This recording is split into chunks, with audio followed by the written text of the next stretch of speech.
Kama unavyoona mtazamaji, tunasema elimu haina mwisho. Kujifunza ni popote, ama wahenga wanasema elimu ni bahari. Unatakiwa uchote ili uweze kupata kile ambacho tunaamini kinaweza kukusaidia maishani. Mimi naitwa Sande mwana wa Temba, kama kawaida kipindi bora cha mapishi ITV Super Brandi, habari ya dunia kwa mara ya 4 mfululizo, tunzo ya ubora. Mara nyingi huwa anatembelea kwenye mahoteli mbalimbali, lakini pia kwenye nyumba za watu binafsi ambao ni wabobezi katika masuala ya mapishi. Alikadhalika hata kama kuna vyuo ambavyo vinashughulika na masuala ya mapishi, sisi tunaenda. Lengo na madhumuni ni kuchota elimu ya wale wataalamu wabobezi, tunaiweka mezani, tunajifunza bure kupitia kituo chako bora cha ITV. Tunaposema Super Brandi tunamaanisha ITV daima. Na kama kawaida, inawezekana hii sura ambayo mnaiona hapa singeni sana. Nishawahi kuja hapa na nimeshakuja sana, na maoni yenu ndio yanasababisha nije tena kutokana na vile vitu ambavyo navifanya. Lakini hapa tuna mgeni Mr. what's your name?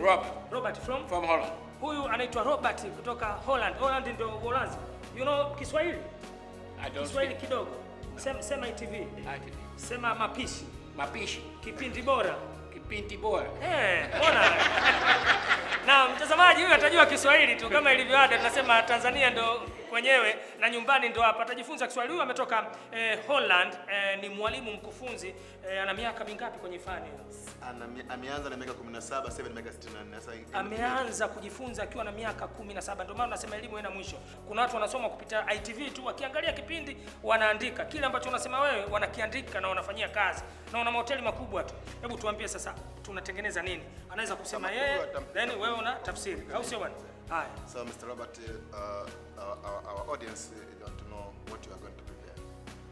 I'm going to prepare this fish, and the fish I will put some onions and tomatoes and some courgette. You know what is the name? Zucchini. Yes. Okay. And then some herbs, and then I put it in the oven for maybe 10-15 minutes.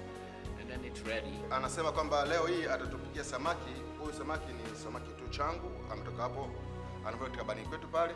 Samaki huyu atampika kwa kumfunika na ile foil kwenye oven, lakini atamweka na ile hizi inaitwa zucchini au anaitwa bema, lakini kwa Kiswahili zinafanana na maboga ambao machanga au matango, kama matango. Sio matango, boga kama boga changa. Kama boga changa. Maboga yale kama machanga ndio inaitwa zucchini au anaitwa maro. Then atakuwa na nyanya pamoja na vitunguu pamoja na hivi spices hizi viungo hivi. Tumia hizi pamoja na mafuta kidogo hapa. Then ataenda kwa kwenye oven kwa dakika 10 hadi 15, samaki atakuwa tayari. Labda tuanze hatua ya kwanza. Stage ya kwanza, ya pili, ya tatu mpaka kuelekea kule. Anaweza kuendelea Robert. Okay. Mr. Robert. Kwanza hatua kwanza amekata onion na pili na vimenya hivi onion kutoka. Kwanza vitunguu viko viwili vikubwa vya kutosha.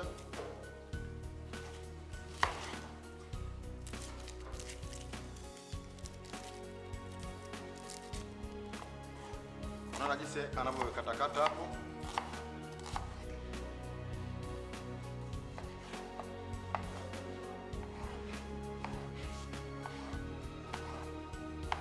Now we do the tomatoes.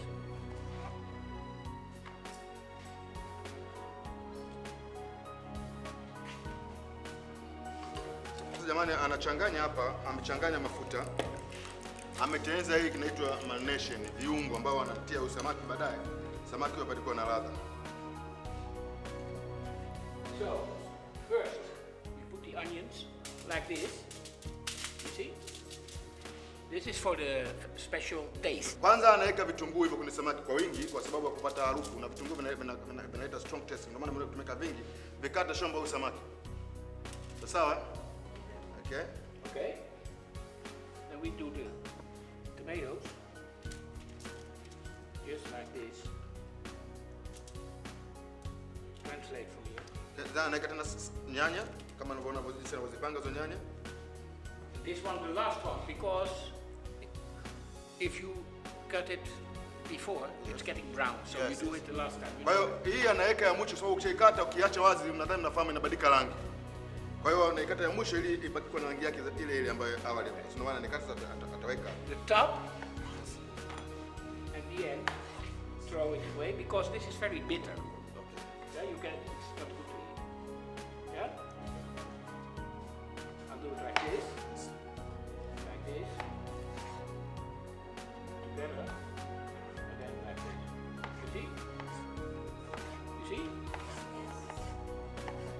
jinsi gani unaona anapokata hapo sasa.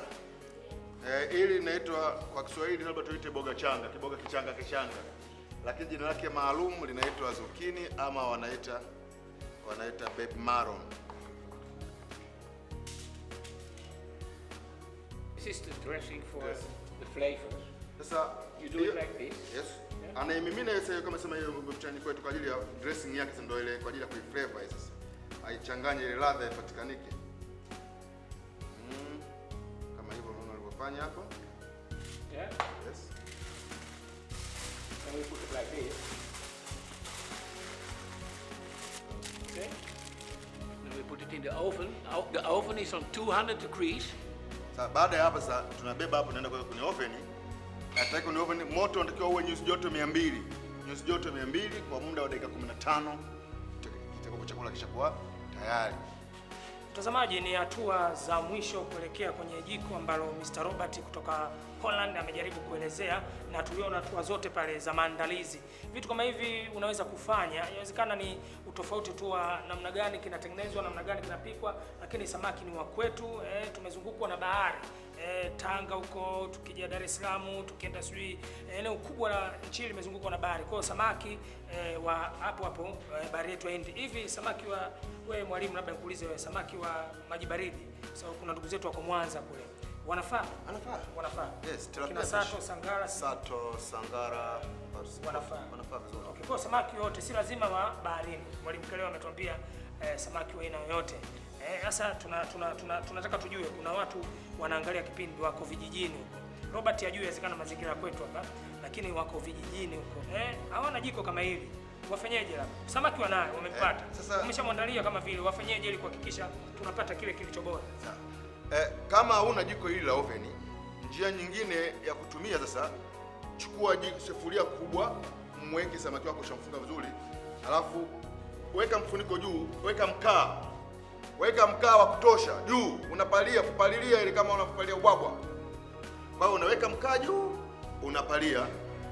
Haina shida, utapata chakula safi kabisa. Asante. Basi wanasema maarifa ni akili. Umeshapewa akili, kwa hiyo naamini hata wazee wetu zamani walikuwa wanatumia vitu kama hivyo. Twende. Wekeni sasa.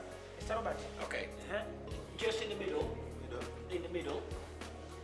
Samaki hapa nimeweka unavyoona hapa tumeweka katikati. Usimlishe sana juu wala si chini sana. Juu kuna moto, chini kuna moto, tumeweka katikati apate moto wa juu na wa chini.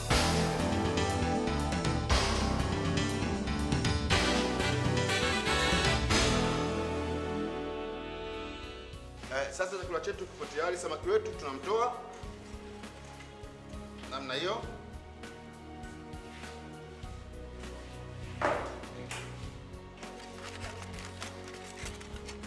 Mtazamaji, kama unavyoona ni hatua za mwisho za samaki wetu ambaye Robert kutoka Holland ama Uholanzi alikuwa amemweka kwenye jiko lile maalum.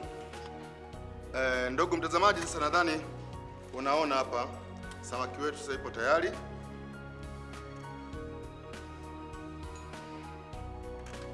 Anatoa miba zote sababu hii ndio mboga yake sasa kumlia samaki mwenyewe.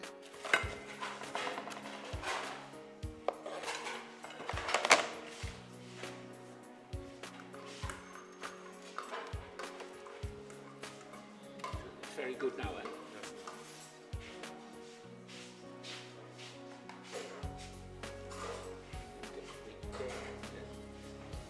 Take the skin off.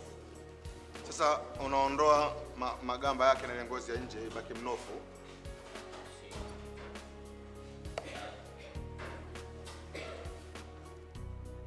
Careful.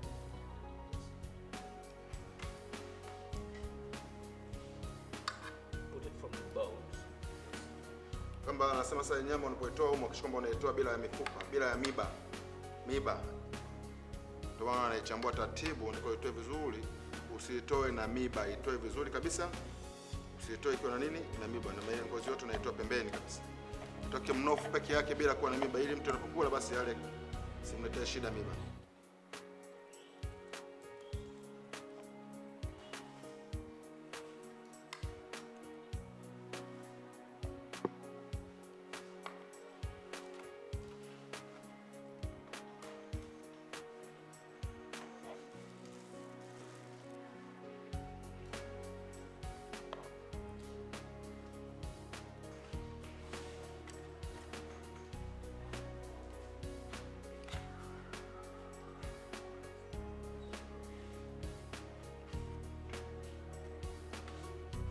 Sasa unaweka mboga hizo kwa pamoja, unaichanganyia Sauce.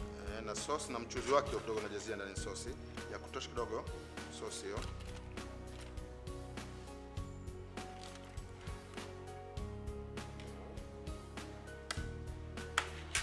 So this is lot, but if you do it for one person, you take small portion with small vegetables and you serve it like this. Okay? Yeah? Anasema sasa hii ni portion kubwa.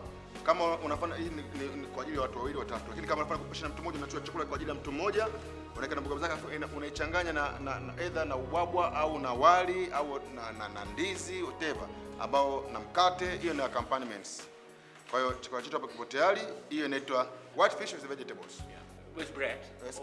Kwa mkate pia vile vile. But make it a toasted bread. Ila kwa mkate lazima utoast, yani unaukausha, unakuwa mkavu, sio laini. Mtazamaji, mpaka hapo tumefikia mwisho wa kipindi chetu bora kabisa cha mapishi.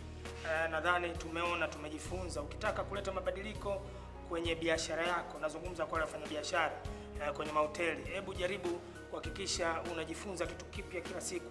Wataalamu wa vyakula duniani wanagundua kila siku ya Mungu idadi ya zaidi ya vyakula 180 vipya kila siku ya Mungu. Sasa leo wakati unaangalia kipindi hiki, kuna vyakula 180 vipya vimegunduliwa. Wewe kila siku ni wali, ugali, si mboga zile zile, alafu unalamika biashara iende. Hebu leta mabadiliko. Kama mlivyoona Robert kutoka Uholanzi amekuja Tanzania hapa kwa siku chache ambazo yupo kwenye chuo hiki cha Kilimanjaro, ametulisha ama ametufundisha hivi vitu ambavyo sisi tunaweza kupika, lakini kwao wanapika pia. Asante sana Robert, thank you. Okay. Asante sana. Sema asante sana. Asante sana. Basi mimi nashukuru. Nimesema nikikaa naye huyu ndani ya siku 2-3 atajua Kiswahili tu. Sema asante ITV. Asante ITV. Basi mimi na crew yangu tunasema asante. Naitwa Sande mwana wa Temba. Asante sana Mwalimu Mkewere. Tutakuja tena Kilimanjaro hapa kuja kujifunza zaidi. Karibuni sana. Naamini mambo yanaenda vizuri. Hapa ni daraja la mafanikio. Daraja la mafanikio. Basi kwa kuwa watu wengi waliangalia kichakula kinavyopikwa, hiki kichobaki, hiki mifupa na vitu vingine, watakuwa wanafunzi. Hiki cha kwangu. Kweli wana. Tuandikie kupitia info@itv.co.tz.